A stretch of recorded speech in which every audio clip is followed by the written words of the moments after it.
ఇది B group అని రాసుకో, ఈ డబ్బుల వరకు బ్యాంకులే, ఈ డబ్బుల వరకు నేను వచ్చి తీసుకెళ్తా అని చెప్పేవాడు.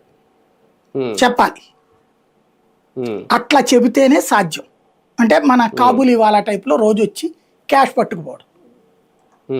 ఇది జరిగితే 5 ఏళ్లలో ఈ పాటికి కొన్ని లక్షల సార్లు బయటకు వచ్చేది. ఎందుకు?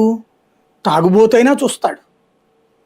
ఆ షాపుల్లో అమ్మేవాళ్ళు కొంతమంది అడ్డం తిరిగి ఆ తర్వాత జగన్కి వ్యతిరేకంగా తెలుగుదేశంలో చేరారు కదా, వాళ్ళైనా ఆ విషయాలు బయట పెట్టేవాళ్ళు. ఈనాడు జ్యోతి ఎప్పుడో రాసుండే అవి రాయలేదు కదా అప్పుడు 5 ఏళ్లలో కూడా.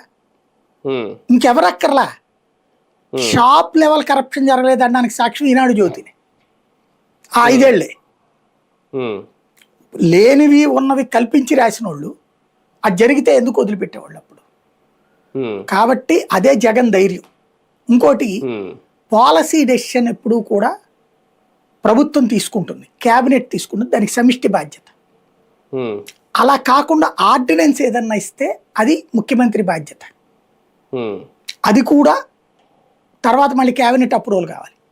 కాకపోతే అది ముఖ్యమంత్రి బాధ్యత. ఇది విధానపరమైన నిర్ణయం. నేను అతను అడిగిన పాయింట్ అదే. ప్రైవేటు షాపుని ప్రభుత్వం తీసుకుంటే లంచం ఇస్తారా? ప్రభుత్వ షాపుని ప్రైవేట్కి చేస్తే లంచం ఇస్తారా? Simple logic.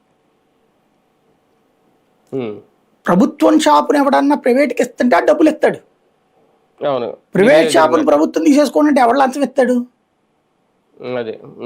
ఇంకోటి, ధర 100 రూపాయల మధ్యాన్ని 90 రూపాయలకి తగ్గిస్తే లంచం ఇస్తారా?